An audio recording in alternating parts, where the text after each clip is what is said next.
Welcome to the Your Parenting Mojo podcast. And today we are continuing our series on the intersection of parenting and neurodivergence. And instead of looking at children, where we and also the vast majority of other resources on neurodivergence and families focus, we're going to look at the parents' experience and how parents' neurodivergence impacts family relationships. I'm here today with parent Sarah, who uses she and they pronouns and who is neurodivergent parent of William, aged 3.5.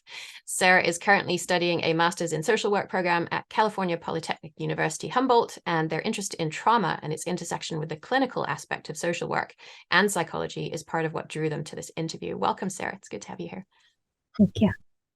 And we're also looking forward to talking with Dr. Rahime Andalibian, who uses she, her pronouns about this topic. Dr. Andalibian goes by Dr. A. She was born in Mashhad, Iran, and moved with her family to California in 1986. Dr. A was educated in Los Angeles and is a clinical psychologist specializing in trauma work, neurodiverse adult evaluations, and couples and family therapy. She holds certifications in family intervention, EMDR, sensory motor psychotherapy, and neurodiverse couples work. She is the owner of Spectrum Services NYC, where her staff support neurodiverse adults with diagnoses, therapy, coaching, and more. Welcome, Dr. A. Nice to have you, or nice to be here, and nice to talk to you. Good to have you here. All right. So I know that you work a lot with couples who come to you with communication problems. And it turns out that one or more, potentially, partners end up getting diagnosed. And I'm wondering if you can maybe kind of set the scene here by telling us what kind of patterns you see in couples where one partner is known to be neurodivergent or where there's an unknown acknowledged part of the relationship. Yeah, so I think twofold. One is that for my practice, we get a lot of folks who are not diagnosed but suspect that they're diagnosed. You know, they're diagnosable, or they've been having difficulty. They've researched the web and have gone some screeners, or people have told them multiple times that this might be going on, or they've had ongoing frustrations and they come into couples work or individual work, and then we discover that it's really a good idea to kind of take a look at the diagnostic piece. So I think lots of the people that we have coming to us, and there's probably lots of families where there's neurodivergence within their individual or couplehood, and they're doing, fine or fine enough, and things are evolving in their relationship and all is well. The people that come to us through, our website or through referral sources are folks that are struggling, right? So I always like to use this sort of the scale of, let's say, if you've got a 0 to 100 or 0 to 10 scale, and you've got all these different behaviors and different actions and different ways of, managing your intimacy, your relationship, work, social components, whatnot. It's, lots of people don't ever get diagnosed or don't need a diagnosis for that matter because they're doing well enough. And then right in the middle of that scale is when people are starting to have difficulty in one area or multiple areas. And so that's when they come to us, and that's when we end up seeing them and potentially diagnosing them. That will hopefully help make sense of the stuff that they're struggling with, and then, give us a clear guideline as to how we're going to move forward in helping the individual, but also helping them in their relationship and their intimacy, and then also in their parenting and work and social components and these other things. I don't know if I answered your question, but I guess I'm curious for a double click in terms of what kinds are the things are you seeing these couples presenting with? Like what problems are they coming to you saying this is an issue, and you're saying, oh, have you ever thought of this? Yeah, most often when it comes to couples, not individual folks that write to us and start to come out for services, but most of the couples who come to us are similar to the neurotypical world, where the woman typically, or the female partner is typically the one having lots of complaints and difficulty, finding a lot of injustice in the way that things are divided up, finding that they're overwhelmed, overworked, underappreciated. The intimacy is suffering, the sexual relationship suffering, the child rearing stuff is really, really feels like a burden to one partner. And so that's usually what brings them in, is one partner is really advocating for, we need to figure out what to do. We need to figure out what's going on. There's something that, there's something not working here. And we tend to get a lot of partners where the female partner, at least in a lot of the cases that we have, are starting to feel like they're going crazy. Like they're like, we've been through this. We've been to 4 or 5 couples therapists. We've gone over what this trigger was around this fight, for example. We've resolved it. It feels like things are getting better. I feel closer to this partner. And then my partner withdraws, or They go through this sort of patterning again. And most couples have the same fight, different content. It's a similar patterning in their fight. So that's not unusual for neurodiverse couples. But what tends to be a little bit more unusual in my experience and my practice is that the transferability of learning seems to take much, much longer. So if you have a similar circumstance and you've learned, certain aspects of what's going on, what ticks off your partner, what ticks you off, how to regulate yourself, how to regulate your partner, how to communicate, etc. And then a slight variation to the fight or difficulty, that transferability of learning from one circumstance to another seems to be harder. And so the partners, the neurotypical partners, or some of them, of course, are neurotypical with some, I call neurodivergent sort of sparkles. We all have a little bit of neurodivergence in us. So for the lack of better terms, I'm saying neurotypical partner, but that doesn't mean that they may not be neurodivergent or have features of it. They're finding that becomes, so extremely challenging that they go into fight flee mode right away. So they're just ready to, call it quits or, bail out of the relationship because it's just becoming such a long-term pattern, and they feel pretty hopeless because they've gone to get services, lots of different places. They've had a lot of neurotypical interventions that actually tend to exacerbate some of the difficulty that they've had. Mm. Yeah, and I'm really glad that you brought up there. You sort of alluded to the idea that it's often the female identifying partner who's identifying the issue, and who may think that there's something really wrong with me because we're not able to function in this relationship. And I think that was one thing that was clear to me in the research that I was doing in preparation for this episode, which was that it's often the female identifying partner who says, "Well, my husband is doing fine, right? Because they're keeping it together at work and they are clearly functioning," and it's completely ignoring all of the work that the stay-at-home parent is doing, or perhaps the parent who is working and doing a lot of parenting as well, and also that female identifying partner is managing the emotional climate of the family, and nobody realizes all of this until she gets so sick or something happens that takes her out of the picture, and all of a sudden everything falls apart. And so to me that really stuck out as an indicator of, if this kind of thing is happening, if you're out of the picture and everything's falling apart, then that's an indicator everything is not okay, even when you're there. Yeah. And I think that leads to actually answering your question, maybe even another aspect of it. And I was really interested to hear that, is that I think a lot of the partners that I have that come in complaining about the dynamics in the relationship, it feels like that wheel, like that constant, we've been doing this, and it's over and over and over and over. Not to say that if you had a neurotypical partner or a neurotypical couple, that wouldn't be a similar complaint or symptomology. But I think with interventions, that's the key trigger for me of, we might be dealing with neurodivergence here. Like if I have an individual person in my office, or someone that I'm talking to, or a friend, and they're talking about the couples therapist that they've seen or the work that they've done, and they see that they're including intervention in their lives, they're finding that they're kind of in this hamster wheel of this constant dance. And they feel that they're carrying more of the burden of that. That tends to flag for me that there may be, these folks may be talking a different language, and us just saying communicate more effectively is not actually assisting them, because they're actually communicating very effectively. They're telling each other that shit ain't working, like they're struggling, it's that we're trying to get them, like making eye contact or holding hands or looking at each other while you're making many of those interventions can actually be extremely flooding to a neurodivergent partner. And having an intervention where you do a couples thing, and by the way, I'm guilty of doing all of these things, not only to people that I've treated, but also for myself in treatment as well. So I'm not only the president, I'm also the client. I always like to say that about my work, just because I think it helps de-shame the dynamic. The more we all talk about it, the more people can get the help and support that they need. But like doing a 2-hour intervention with a couples person can leave a neurotypical-ish partner, and I would consider myself that, feeling really close and feeling really intimate and feeling like we realigned certain things, and we dealt with a bunch of some traumatic stuff and attachment stuff. And then we're out to dinner. I'm expecting much more closeness and tightness and holding hands. And, he's walking 10 feet in front of me, clueless to where I'm at in space to him. We're sitting at this restaurant, we're having food, not making eye contact, not looking at me, looking at the screen. He was probably, in hindsight, he was probably regulating himself. And to me, it felt so hopeless, because I thought if we just did this 2-hour intervention thing and we felt so close afterwards, and then within 30 minutes, that feels like we're back to that, I'm on an island and you're on an island, without having an understanding of the neurodivergence, you can then translate that into, he doesn't love me, this is not a priority, like all of these things that you tell yourself that then could push me into fight, flee, freeze responses, because I had trauma in my background and that was my defense when I was in difficult situations where the intimacy felt challenged. So I think that's we get a lot of partners somewhere in that spectrum where they either haven't received any services or they've received services and it's been really ineffective and it's caused them to feel even more hopeless and more powerless.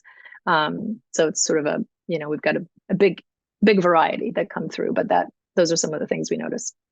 Well, I guess I really liked hearing about the specific interventions that you found to be triggering for the neurodivergent partner. And I'm wondering if there are other ones that are kind of like a red flag that you wouldn't use for a neurodivergent person or a couple with a neurodivergent partner. And I was wondering if when we're talking neurodivergent, if you're thinking of all of the kind of ways that we understand that, or if you're specifically thinking of autism spectrum disorder. So yeah, those are my two follow-ups. I'm specifically, when we're talking about the couples, I was sort of referencing the couples that have one partner who's autistic. And I'll use that as a term to describe folks that we in the past have called high functioning Asperger's, but really as the diagnostic manual now, everyone is under the same category of autism. And there's, the field has sort of shifted, and my opinion about that has shifted over time of what was useful and what wasn't. But I think the idea that when we say someone is really high functioning, that even the mildest version of autism can have real huge impact, and that those folks will likely not get the help that they need. And so the importance of having that categorization, I think a lot of people are starting to talk about that a little bit more. So I'm thinking of more autism partnered with with a partner that's not on the autism spectrum, but could have attention deficit, or, which actually is a very big combination I see clinically, is that I see an attention deficit super doer. I mean, we see lots of therapists, lots of nurses, lots of super duper doers, type A people that are bonded with and married to or in relationship with autistic partners. And so there's lots of ways that works for a very long period of time. And then there's lots of ways that kind of combusts and makes things very, very difficult. Kind of similar to what you were saying earlier, Jen, about when the partner stops doing the doing, whether they've left the relationship or not. But, like, for example, lots of couples, when they're going through a really big, huge change in their physical body. So if they're going through postpartum, where they just don't have capacity for any of the other stuff that they were, juggling for the entire family, for their partner, the things they were compensating for, and they're focusing only on an infant they were trying to, keep alive in themselves. And or we're talking about people that are premenopausal or going through menopause, or some accident happens, or some major illness occurs, or a loss of a parent, or a loss of a job. Those are events that sort of trigger that shift in the dynamic that kind of has been okay. I mean, most of the time, the partners are somewhat clueless to what's going on. They'll say, well, the kids are doing okay and things seem to be all right. They don't necessarily have a deep understanding of some of the difficulty unless the partner's really been, badgering them. And they'll say, yeah, you've been a nag, you're nagging me, you're telling me the same thing. I've heard this over and over. It's nothing I do is good enough. I hear that a lot, where they just feel completely like they give up because they feel like they can't win no matter what. It's really honestly pretty heartbreaking and challenging for both people. And so that's our hope for having the kind of awareness and understanding of, okay, this is the dynamic that's going on here. This is adding to the regular old stuff that couples need to navigate, the same challenges that all couples have. You also have this other piece that's preventing you from being sort of teammates. It becomes, by the time they come to us, it's you against me. You're complaining about me. You're saying I'm not doing it right. You're saying and so they've lost that sort of team approach where it's us working with this neurodivergence or this difference and translating with one another. And I think that's the neurotypical interventions that don't tend to work are first, if they're not informed that we have a neurodivergent partner or partners, they won't be able to give the, so communication, for example, is one where if you're talking about communication, I used to do a lot of sort of imago style IFS, which is like talking about parts and also paying attention to what got triggered for me when something were to happen. You know, if my partner wasn't listening, then it was like telling them why it was important that that communication happened the way it did, and what it would trigger for me, and what parts would come up for me, and where I would go, and why I would want to flee or fight or whatever it was. My partner, you know, people don't listen after like 30 seconds of that, because what happens, first of all, we know this research to be true with Dr. Gottman's work and men in general, where men tend to flood 4 times as fast as their female partners when in an argument. So their perceived experience of being criticized can actually flood their nervous system. It changes their hormones in their pee, it changes their blood pressure, it changes their, because they've been monitored in what they call the love lab, where couples start to argue. And so my 2 cents on that, and of course I haven't done the research, and I don't think Dr. Godman's done it either, but maybe he will after he listens to us, is that my sense is that the flooding that happens in the nervous system of someone who is, you know, in the middle of a discussion or a talk. So often neurotypical partner thinks they're having a conversation or are beginning a discussion, and the neurodiverse partner feels that it's a fight. They feel it in their body. It's like they're preparing for. So typically, you know, let's say I go in with this understanding that, or this hope that we're going to get to resolve something and maybe work on something, even if we don't come to a resolution, at least put it on the table and name it. And to my neurodiverse partner, it could feel like I'm attacking. And so their defenses are immediately up. And so what I see as a neurotypical partner is not the internal experience they had. What I see is a defensive partner who's refusing to listen, who is refusing to fill in the blanks. And then that triggers all kinds of stuff in me about the kind of relationship I'm in, and the triggers that does for me and my relationship with my father was like that, and I can't stand being in a relationship with my, the same person.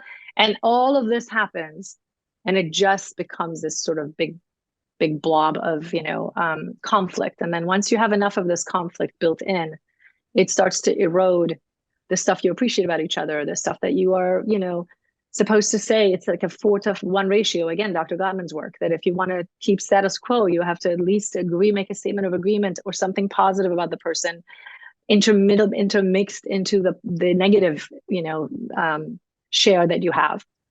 And it can't be in the form of a criticism or contempt. Well, all this stuff gets thrown out the window when you're in the middle of, and most of our families, of course, they're overworked, overtired, overscheduled, have a massive amount of stuff coming at them sociopolitically, with everything that we all deal with in the course of our days. And so to navigate all of that, and then to navigate their couplehood, and then to navigate child rearing, and to be speaking different languages, and to not understand, and the interventions offered often are, increased communication, creating, time for yourselves with one another. But let's say you don't know each other's love language, for example, right? So it's very similar, like neurotypical, neurodiverse interventions, where, going back to what I was saying, I think earlier, if the idea is to have in the middle of something, or when something's happened, you're regulating yourself, and then you come to your partner and say, hey, when this happened the other night, when you interrupted me, when I was talking to a friend, it felt very shaming, it triggered this in my, and I'm going on and on. This is a very neurotypical intervention.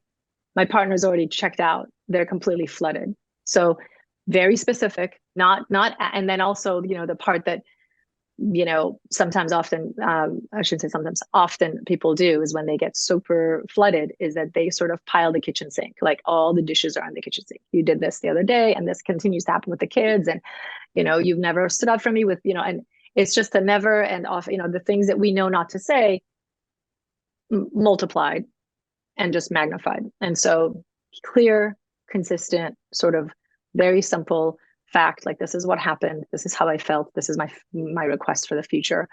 And by the way, any technique that I go over and talk about is not in a vacuum going to be effective, right? It's requiring an understanding, sort of a manual between each person, because every human being is very complex, and anyone that's on the autism spectrum, or the ADHD or OCD or any of the other neurodivergences are very, very unique. And so that's why I think it's important to understand, how do you process? What do you notice? What floods your system?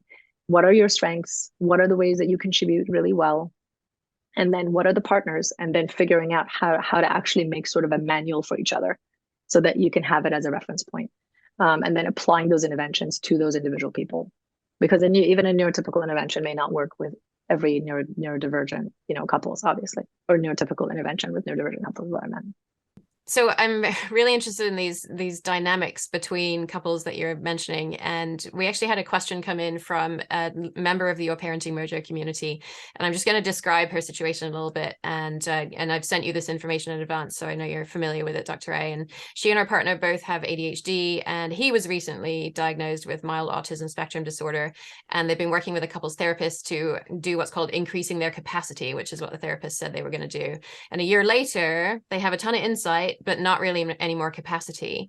And the partner has limited executive functioning capabilities, so he gets really overwhelmed by their 5 and 3-year-olds. And he also doesn't take on any of the planning, scheduling, coordinating, communicating, all the stuff that happens between families and the outside world. Gets overwhelmed by strong emotions. To his credit, he is tapping out when he needs some time to recharge, but that leaves the parent who reached out to me to sort of soothe and manage the children. And she finds that she's sort of fitting into this classic mothering role of managing the entire mental and emotional load of the family. And so she's wondering, how do I support my partner in being a successful parent, and also find some more balance in terms of what they bring to the family as parents? What do you think about that kind of situation? Because I'm guessing that's sort of a synecdoche for a situation a lot of parents are finding themselves in. Yeah, I think first of all, let me just say it's very, very hard. No matter what people say and do, and no matter who the clinician, it's a very, very hard situation. It really, really is, because you're dealing with multiple kids, you're dealing with individuals you need to be functioning on a pretty high level to be able to manage the 2 children. I mean, and frankly, I think we're all symptomatic because we are in environments and societies where that kind of village is not there. It's all on the parents. I mean, my parents had 5 kids and I remember lots of people helping my parents, and I had plenty of quality time with my mom, and I don't remember her ever being stressed. I don't know if my child will say that about me, and and I've got 1 kid. And so there were lots of resources. We had someone coming in, delivering groceries. Someone was there doing this. We had a person who drove, out of there. My aunts were in and out of our house like a revolving door. There was a whole family of 7 people that were constantly there to support my parents, but also the kids, right? And we had a ton of cousins. I cannot say that that's my experience raising a child now. And most of the people I know feel that their sort of community and village support is not there. So first of all, I just want to say that as a whole, as a society, we're all struggling to keep up with all the demands that is at us without the resources that we all need, which is each other. Okay. So having said that, so I want to normalize some of the challenges that they have, because it's really hard. And then also, I think, redefining the expectations in relationships and redefining what a success would be. So to me, when I look at her situation, we've got 2 people that have ADHD, that have executive function, challenges. We've got him recently diagnosed with, autism. That is, he's in his late 30s or mid to late 30s. So that has been a lifelong journey that has taught him lots of adaptations, lots of ways to cope, including probably avoidance of certain things and certain defenses that are no longer, they were very useful in the past for him, but they probably no longer are helpful in his relationship with his wife and his kids. But that's what he's probably learned. And there are lots of them that I'm sure she's learned. And so I think figuring out a way, so one, I think there is success in that they've gotten a diagnosis, which I think for most people forget, this takes people years. It takes 2 to 4 years for someone from the start of their journey to be like, hey, maybe, and then to finally getting a diagnosis and going through the process. And it takes them years to actually process what that means. What are their strengths? What are the areas that they're pits, they're just big, huge pitfalls, and they don't want to do that again anymore because it has huge consequences in their relationships and their work and this and that. And often I find we have about maybe a 10%, maybe 20%. I'm gathering the data on this now, but about 10-20% of the people that go through our diagnostic piece where they get a diagnosis to roll right into treatment. So they're doing couples work, individual work, or coaching work. And so that's still a pretty small percentage if you think about it, like having, and that doesn't mean that, by the way, I don't follow everyone. So I don't know if they've gotten services outside of our program or not, but I think sometimes that becomes really key, because once you have a diagnosis and you have an understanding, so now you've gone to the doctor, you're diabetic or you're pre-diabetic or whatever, and they've given you this medication. Well, now you've got to start to actually apply the dietary stuff, the lifelong, the lifestyle changes and the medication if you need to take them. So if that hasn't happened, and if that's also the big sort of challenge that's next, which is now what do we do with this knowledge that we have, and how do we, apply it? Therapeutic work alone, like having a couples therapist for the couple often is not enough. We might need executive function coaching work for one person. And by the way, one coach is not necessarily the right coach for that person. So there's lots of different ways to sort of address that. And I think, frankly, the challenge that I feel I have, that we're trying to do some coursework offerings and some things that people can download for a much cheaper price to be able to, because it's a privilege to have the money and the, insurance reimbursements, if you're lucky enough to have good out of network coverage, to be able to get these services. And so it adds another burden to a family that's already feeling pretty burdened if you're adding all of these services. But I have to tell you, I've found that not doing it often can lead to a lot more, like going through lots of days where you're not showing up to work and jeopardizes your work. Having an intimate relationship that starts to slowly wither and die, and then leading to separation, divorce, that also is very costly, and costly on a variety of levels, financially, emotionally, children, you name it. So it does become a pretty big investment with a couple to really, really do this work. And some survive and some frankly don't, or some buy some time until the kids are a little older and then they don't stay together.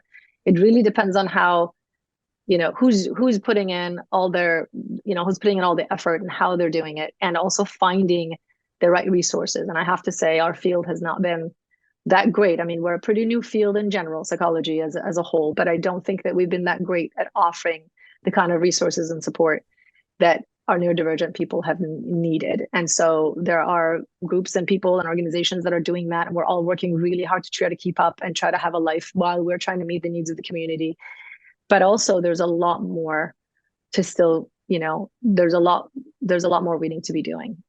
So I think one of the answers too that I have with regards to the, capacity piece is that besides modifying and then being very concrete and clear and really working on emotional regulation, I think that becomes a really, really big piece. There are relationships where they can have enough conflict and they can have multiple conflicts. And as long as they repair, like that's the research around couples, is that as long as you repair more often than you fight, the relationship tends to sustain. That's also, I think, John Gottman's work. I think in neurodivergent relationships, this is my very anecdotal and personal experience of doing this, specializing in this in the last 10 years. So it's definitely not, I haven't done research on this, and there may be other people that feel that I'm not accurate. But my sense is that the sort of ratio of, 75% of the time you need to be on the same page, and 25% of the time you could, only 25% of the time you need to be on the same page for a relationship to sustain. I find when you have neurodivergence, that just shoots down to about 10%, if not less, just by the nature of the fact that people are speaking in totally different terms. People are processing completely differently. People's senses are triggered and their body is traumatized in a completely different way than a neurotypical relationship, neurotypical partners are. And so when you have such a small ratio of times where you feel like you're on the same page, or you really get each other and you're really in tune with one another, that requires a hell of a lot more work then, right? To be able to sort of capture that difference, because that's the majority of the time you start to feel like that. So the couples that, for a variety of reasons, and there are lots of factors that go into this, it's not just a neurodivergent piece, but lots of other factors. But the couples that emotionally have a hard time regulating themselves, and often it means the neurotypical partner or the neurodivergent partner often is also with a partner that's traumatized, or a partner that has ADHD or has some other neurodivergence, because then it makes it so much more difficult. That grounding, that consistent regulating, you've got parents that are pretty burnt out and exhausted. and the amount of conflict sort of overtakes the relationship. Yeah, I don't know if I answered your question. Yeah, it is a hard one.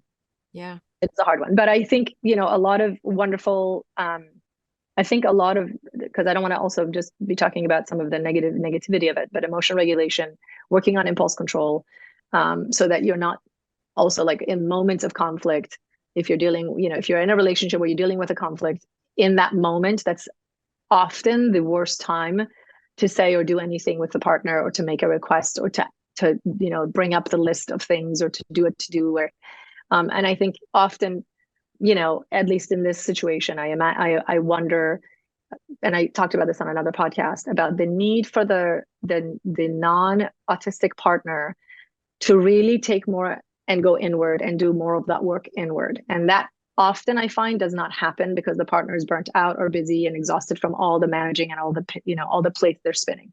But it becomes really huge because it really takes one person to regulate, and it has a ripple effect into the family. So if you're regulating really well, if you got one person, one of the partners really regulating well, it tends to decrease the conflict because there's just no, there's no ball to kind of bounce back and forth in the conflict when that person is not triggered themselves. And so I often say, instead of putting more energy into, I'm going to increase the capacity of my partner, I'm going to get them to do X, Y, and Z, really that needs to go much more inward. And then you can kind of sit down and go, okay, what are the logistical things that we need to do? What's a time block that we can put aside? And these are the things that, let's say the mornings or evenings are horrible because they're so executive function oriented. Get the teeth brushed, put the, cream on, put the sunblock on, don't forget to do the hair, and then get the food in, and then do this and the brush. Like the executive functioning of what it takes in the morning. I've got a 3-year-old. I get it. It's a lot. Like I literally need a list on the mirror for myself, and I'm pretty good at that stuff. So that to do that for multiple kids, there's just a lot of stuff to manage while you're being time management, you're managing your time blindness, all of these things. So I think excluding those circumstances, my partner does really, really well with play with my kid, or they can sit down and watch a cartoon and he can giggle and laugh with them. And that's fantastic. Okay, I get those 2 hours or an hour and a half or whatever it might be, where he can manage that and he can, prepare the meal, or having certain blocks where I think once there's an acceptance of these are the ways that we're very different, this is going to be a continuous problem.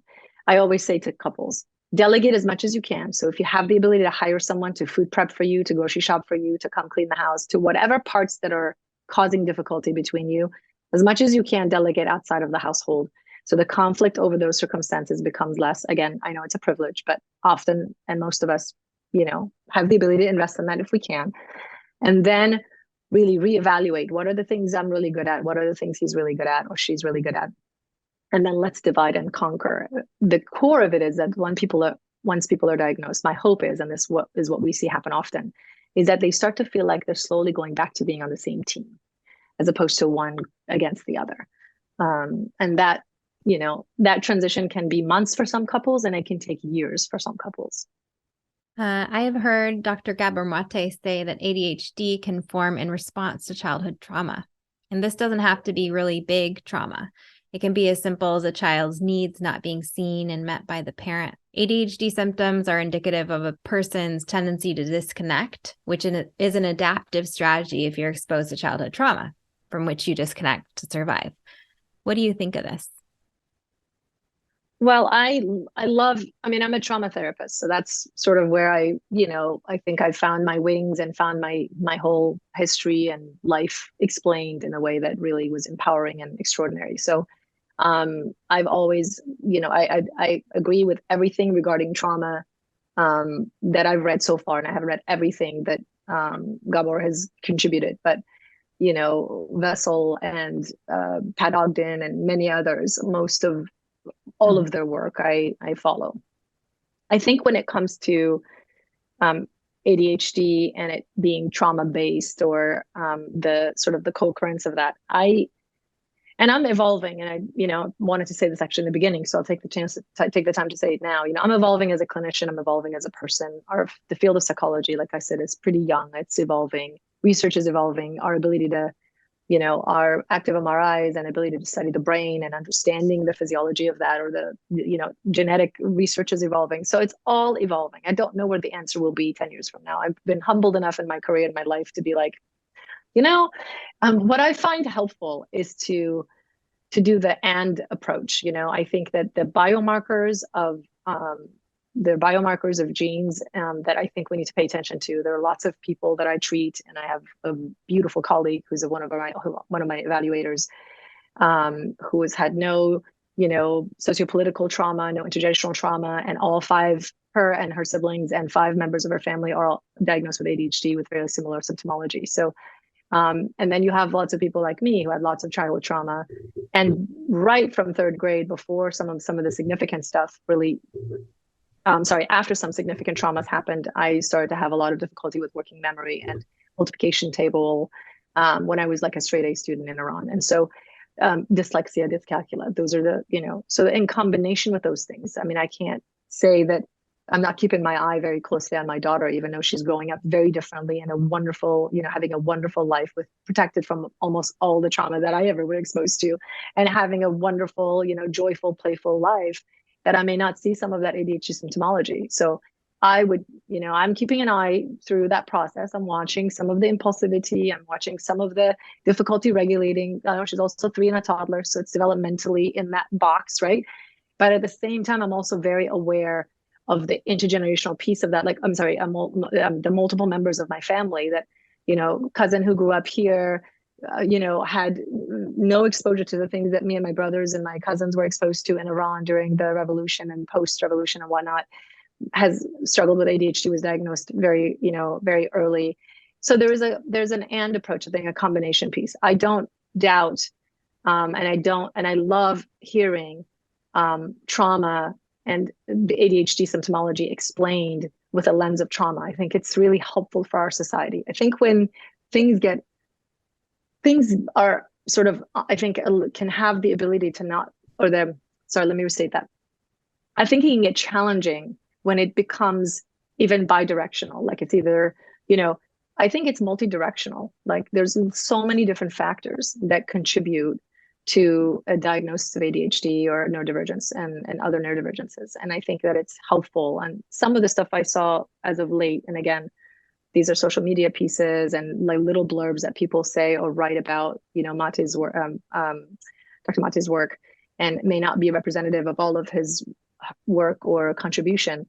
I think if people take it as, okay, this is only a trauma response, and they deny the other component, I think it can be harmful, because some people really do and are relieved to know, okay, so this runs in my family, or this has been, I have a predisposition for it, or I had a biomarker for it. Just like I might have a biomarker for diabetes, doesn't mean I'm diabetic. But all these other components, like knowing I have a biomarker for it, is helpful, because it relieves them of some of the shame to be able to get some of the help that they need. And so I always say to people when I'm doing this with them, if it helps to understand it from more of a genetic loading component, because that helps you be able to get the resources that you need and be able to talk about this more openly to the people that you love and address the difficulties you're having, then go with that. If it helps to say, look, I feel like if I talk about this as more, genetically loaded, that it would limit me from, or limit my child, because then it's sort of fixed and they can't do anything about it. Well, we don't do that. And I think it's a kind of, I always find that it's human beings like to, put things in this or that kind of box as a way to help understand and be able to move forward. And the reality is, with human behavior, it's extremely complex. Like a neurotypical or neurodiverse intervention may totally bomb with a particular couple. Why? Because they're very complex human beings with a lot of different factors. There's cultural stuff, there's sociopolitical stuff, there's trauma stuff, there's other mental health dynamics, there's economic stuff, there's all these other factors that contribute. So something that may work with someone may not work with someone else, which is why you tend to go to a specialist within the subspecialty to do the work, because they need to be bringing the skill to the table, but really tailoring all of that to the individual person. I'm not sure if I answered that question either. So you tell me if you have a follow-up. Yes. Yes, you did answer that question. And okay, I think remembering that these diagnoses are they're labels, right? That can be helpful in having us navigate towards solutions. However, they're not absolute, and they're not something that like it doesn't define you, right? But it can help you to give you a tool to find a pathway. Yeah, absolutely. Yeah. And really there's lots of, I mean, I used to be in the camp where I didn't really like diagnoses at all. And I didn't like testing. And, even though I was trained to do testing in grad school, and I really shifted. And I shifted mainly because in the neurodivergent population, I saw such an extraordinary amount of suffering because people just didn't know that, I not only, by the way, and I mean neurodivergent population, and I don't mean just my work. I'm talking about my personal life and lots of friends and lots of people within my family where they were misdiagnosed, mislabeled if they even got treatment, and most of them didn't get treatment. And the suffering that they personally experienced, the amount of shame they internalized, the amount of stuff they told themselves about who they were, about the areas that they were struggling meant that they were stupid, they were this, they were that, they were never going to have, it was so heartbreaking. And so I've sort of made it my mission to help. Sorry, my mind just went to a conversation I had with my brother, which maybe we'll get to, which I think sort of demonstrates this point. But so yeah, I've made it my mission to really provide the psychological component. And we do diagnose, and I've got staff who are very reluctant to diagnose. And I've explained, and we're having a meeting about this actually tomorrow again, where it's really critical when someone comes to you in adulthood and says, hey, I've been told that I might be on the spectrum, or I've been told I might have ADHD, and I've taken these things, but I also have a ton of trauma and a ton of attachment stuff, which, by the way, which human being in the world, doesn't? Like, we all have some level of trauma, some of these experiences. I don't want the trauma or the sociopolitical stuff or the intergenerational trauma piece or the race component or the cultural stuff to mask the neurodivergence that's been there all their life, and no one saw it. Everyone else saw the trauma, including myself, by the way. I was in therapy for 20 years of my life and never got the neurodivergent piece, the ADHD piece looked at, because I compensated so beautifully for it. And it sort of made it my superpower. It does not mean that it didn't limit me in many ways and cause lots of stress and lots of difficulty. I mean, you see that's kind of a common story with a lot of women with ADHD and a lot of women that are on the spectrum as well. And so I think of diagnoses now as sort of a, like, if I apply the medical model, then it makes sense to me. There's some people that really had to avoid diagnoses because of the ramifications of what that would look like either within their family culture or systemically. So there are lots of people that were avoiding psychology and avoiding diagnoses because it was a protection against shame, against depression, against this, that. I get that.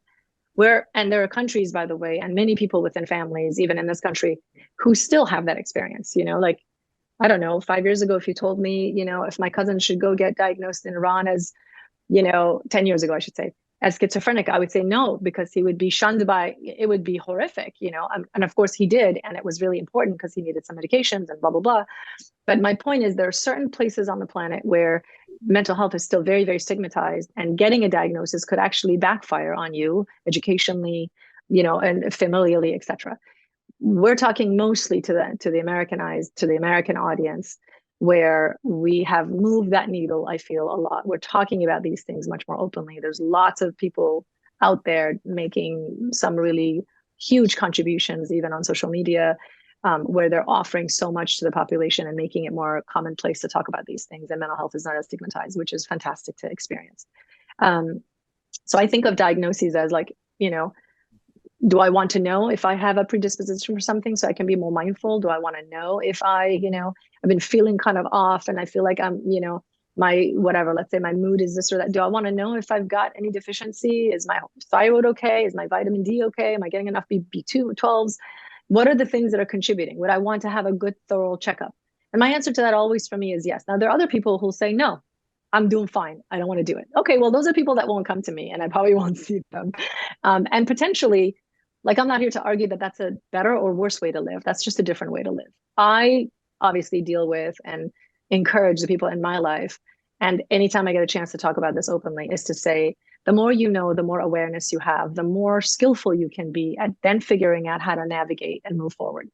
Now, having said that, it's not an easy process. There are people that are married to people that are on, that are autistic right now that could be listening, that are really scared of what that means, to understand more, to look at things more. You have to also face things within yourself or within your family, potentially within your children. And that's not an easy emotional process. That requires a lot of holding, a lot of space. And sometimes people don't have that space, or even have the emotional support, or even the emotional regulation skills within themselves to navigate that without the support. So I get that it's not an, like, let's just all go do it kind of, dynamic. But I do like to encourage more and more people to do that. And at least in my business, part of what we're trying to do is to provide some of the screeners available online for free, some of their, ability to get diagnosed to be done in an hour or two for some people where they don't need a full comprehensive. We're trying to do things within an 8 to 10 hour period, as opposed to a, $3,500 to $5,000 investment, making it much shorter, much less, helping people figure out how to get their insurances to reimburse them for the most of the time the services that they have, or the coverage that they have that they may not know that they have. So navigating, helping. And then we'll be, hopefully be doing some stuff online where you can download things and be able to get these resources available too. We'll get better. There's lots of people on social media that are also doing a great job, and we're going to be posting more about them and offering those resources. So hopefully, people are suffering less and less in silence and in silos. That's the hope of, the work. So diagnoses are, to me, a deepening of understanding. And not everyone has experienced that, myself included, in the field. But I think we try to explain that thoroughly to our client base so that they understand. And I specifically have gone through and made sure there's a strength-based component where we talk about strength. We look, every single neurodivergent person I know is full of bloody grit. Like, they are resilient and have a lot of grit, because by the time they get to us, they've navigated a lot, right? Similar with people that have gone through trauma. That people are just, as a whole, people are so full of self-healing, even if they don't feel it in the moment I see them. They've always been working towards. Now, sometimes they've been working towards that in a way that's constantly sort of, they've hit a dead end. And that's where we come in, and we can help redirect sort of that energy and support a different approach that would give them a lot more success. But so yeah, keeping in mind that diagnoses are also a window into that person at that time, given what we are understanding and hearing, and based on the field's, understanding, and that's evolving. Like, something we used to diagnose 10 years ago, we don't diagnose anymore as a, mental health condition. So the world is, society is evolving too. So I have ADHD, and I find some aspects of parenting hard. It was nice to hear that you too struggle with, I think you said ADHD. What is it about ADHD that makes it so hard? And what do you think I can do to parent more effectively and with a greater sense of ease? Maybe I also have a 3.5-year-old. So maybe we can chat about that. We're in the same boat. Yes. Yeah. And they're marvelous. And I adore these little ones. And, it's a lot, it's a lot to navigate. And so I think I don't have the, let's see. So obviously, similar to the other things we talked about, one ADHD person, or like you tap on one autistic person, they're extremely different than another autistic person, right? There's that famous quote about, if you meet one autistic person, you've met one autistic person. And the same applies to ADHD or someone with trauma, right? People really understand it when I say it this way. If I say to you that Jane, I'm making that name up, Jane is suffering from depression.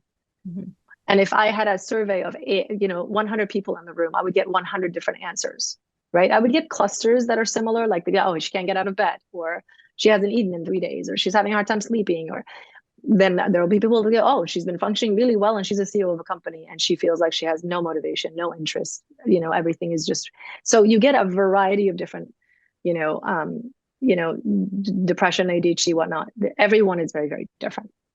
So I think, though, as a general whole, first of all, you have an inattentive type ADHD, and you have a predominantly hyperactive or impulsive type, and then you have a combined type, which is a little bit harder to sort of tease out for a lot of people. And so if you have an attentive type, someone that has a difficulty with working memory, someone that has a hard time initiating tasks or completing tasks, someone that requires a deadline in order for their brain to go, oh my God, let's get rid of that time blindness. Like, we need to apply ourselves, because, Thanksgiving is literally next week, or it's tomorrow for that matter, or the deadline is tonight and I haven't done anything to prepare. So and then you have folks that, and I'm a combined version, if you couldn't tell already, where I don't have, and I have a lot of compensatory skills that I've built over the course of my life. I'm very organized. I'm like task oriented. I've got everything on Google Drive, and I've got lists and all of the, like the iPhone is my best working memory helper, the best, notepad. But before that, I had notepads everywhere and sticky, notes. And as a kid, I used to write on my hands, for example, because I would forget things. I still mess up on names constantly. I still mess up on anything that's the same letter. I have dyslexia and dyscalculia. So those things continue on to be times where I catch myself, and I just speak about them now and openly sort of rework them. But I think the executive function requirement for a parent is a tremendous amount. And so in general, for any human being to have to raise a child, again, when you don't have a village of people coming in, right? And so if you have the inattentive part of ADHD, or you have the impulsive type, which tends to be the part of my life where I get in trouble, is that I'm a little bit more impulsive. By the way, it's also my superpower. So I want to make sure all of the stuff we talk about is also people's amazing stuff. Like I've been able to manage things in my career that I know very few other clinicians in my realm have, So I've been able to, I'm an entrepreneur in a variety of different ways. There are lots of ways that kind of need for variety and sort of dopamine increases have also fed my world and fed the people in my life and whatnot. But it also gets you, there are also downsides to that, different sides of the same coin. So I think as a whole, the executive function requirement and also the emotional regulation. So I find, and again, this is for lots of ADHD people, but not for all, but that emotional regulation for ADHD folks is harder. And I think for women, and one thing that I don't see as much, and I've been bringing it up to the attention of a lot of people, psychiatric nurse practitioners, ADHD psychiatrists, clinicians that I feel are very sort of top in the field that I'm connecting with and collaborating. There's very little that I hear in common language. There's been some studies done on it, but on, for example, menstrual cycle, the luteal phase of the period, and also what that does to the ADHD symptomology for a lot of women. And then you tack on the child rearing component when you're dealing with that yourself and trying to regulate yourself and managing work and running a business and whatever else you're doing. It's hard. It's like insanity, So I think keeping in mind, and by the way, we're not even talking about the stuff happening politically in your particular state that you might be living in that has a direct impact on you and raising your child. We're not talking about the stuff in America like gun violence and these things that are, as parents, like really hit home and really cause us to grieve. The stuff happening internationally that are constantly, like I was telling Jen this before the call, for the last 8 weeks, I feel like my brain's been outside of my body because my heart is bleeding for what's happening in Iran with my family there and with the women there and the people there. So we're not even talking about these outside factors that have such a sort of personal impact. So to regulate yourself, the executive function component, to deal with the dopamine changes that happen that have been studied and in folks with ADHD, to deal with the task initiation, task completion on top of, you're managing a lot, and kids require all of those things, especially toddlers, right? They are all kids, I think, but in particular, a toddler whose frontal lobe and amygdalas are like so in the development phase, and they need you to be their co-regulator. It becomes, and sometimes it's like the red cup is perfectly great until it's not, and it happens in an instant, and then it's a complete meltdown because you had the wrong cup, which doesn't make sense to a parent potentially in that moment, and requires so much more attentiveness and groundedness and regulating. And if you've left work, you've had an 8-hour day, you've managed all of this stuff that's required your own executive function stuff, it's a cocktail for meltdowns for both people, like the parent and the child, or both parents and the child.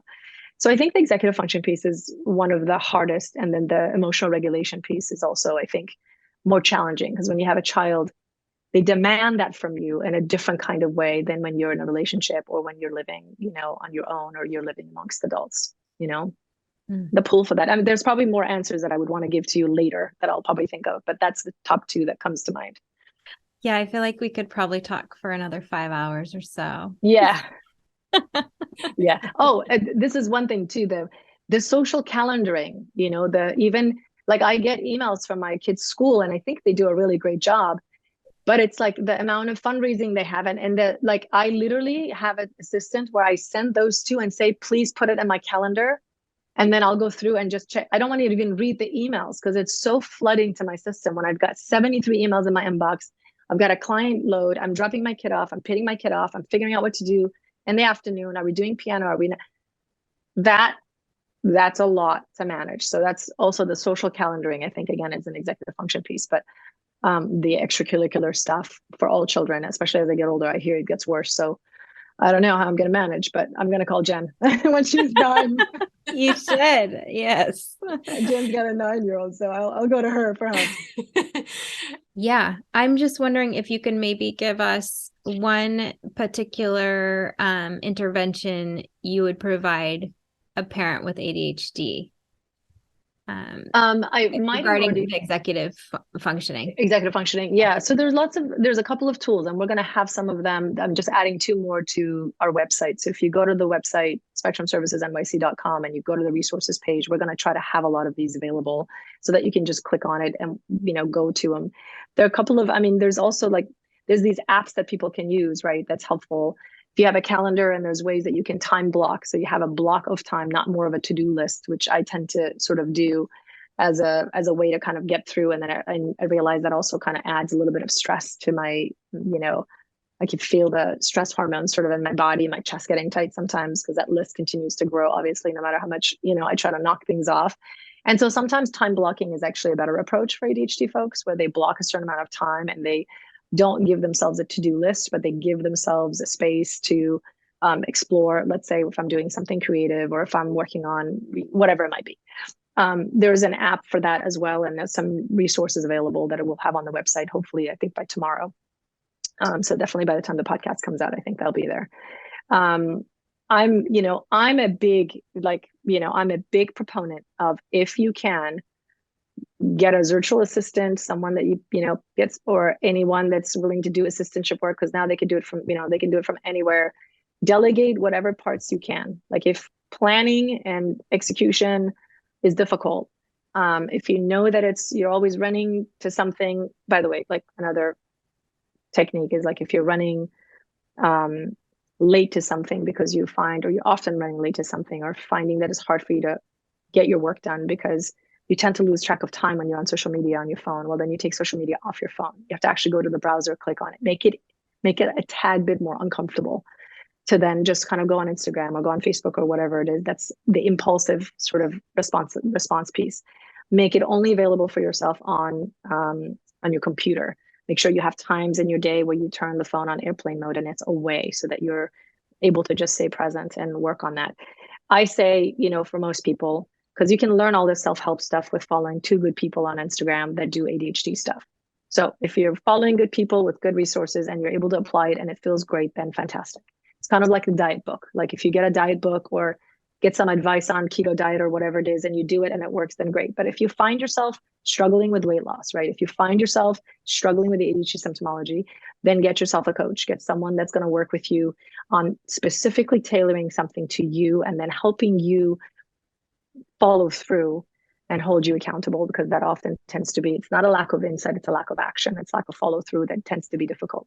And it takes, I always say, a good, really a new habit is built, and consistent. And like in therapy, we always say, like, give it 9 months. We want 9 months for a new behavior in the family to become sort of the norm.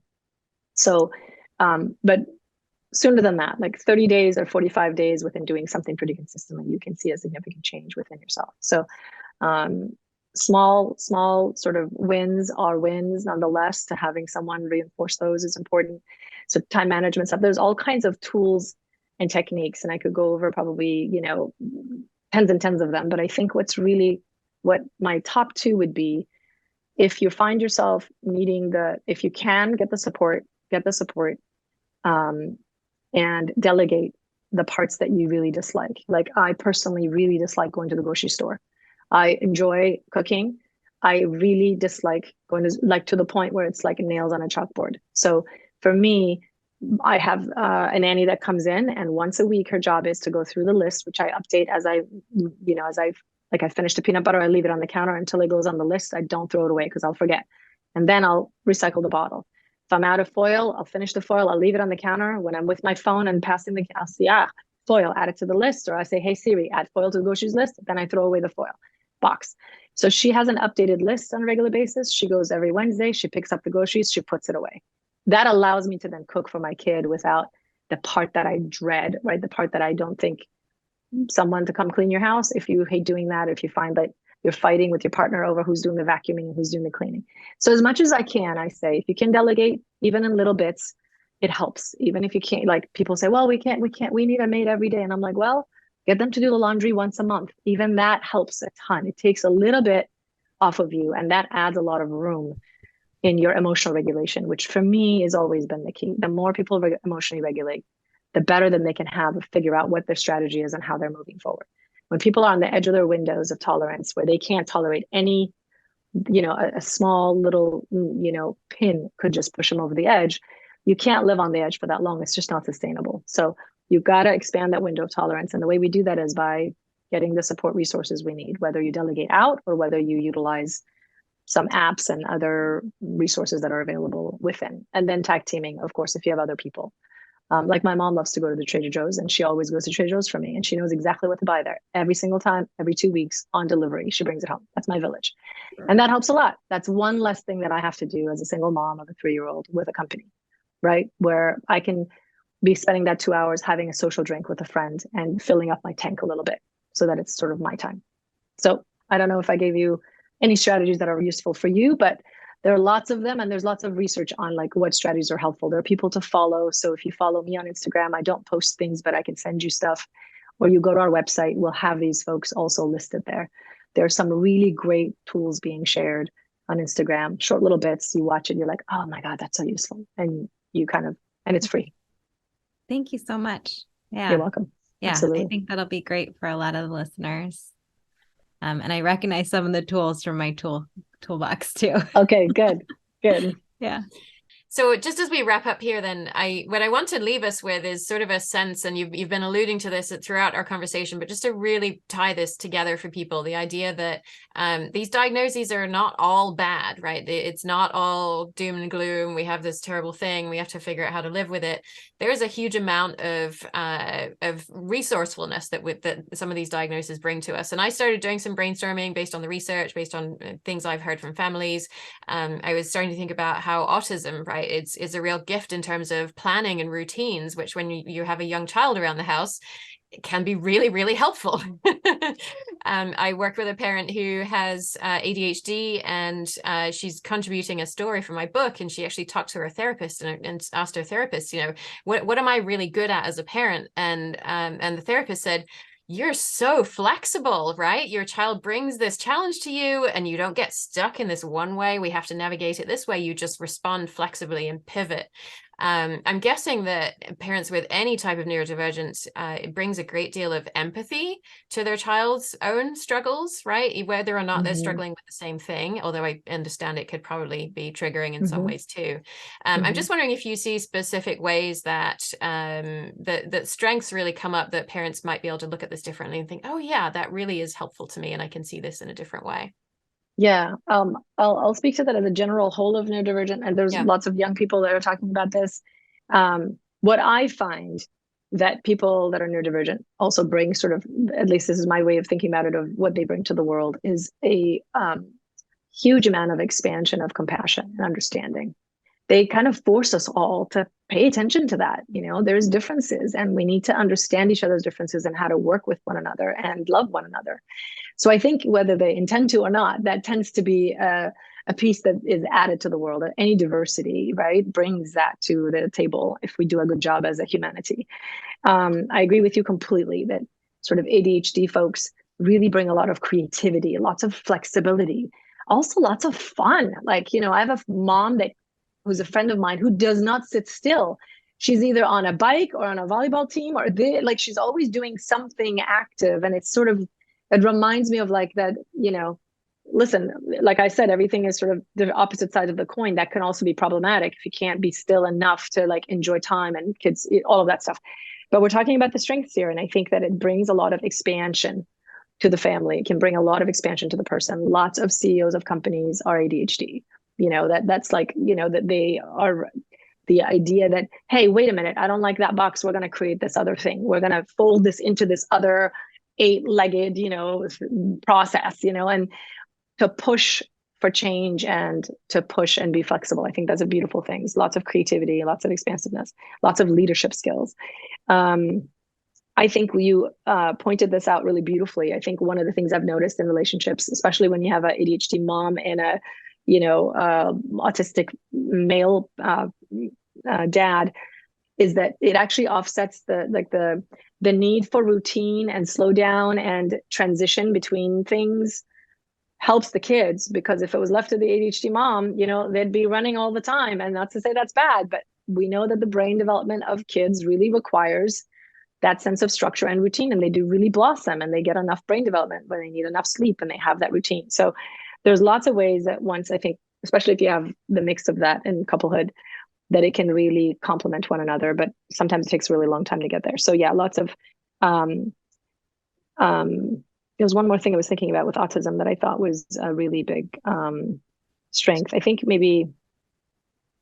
was maybe the compassion piece and the understanding piece, that it really requires people to begin to think about what can I do differently, and how can I co-create a different dynamic with someone, which also turns us more inward, right? As opposed to turning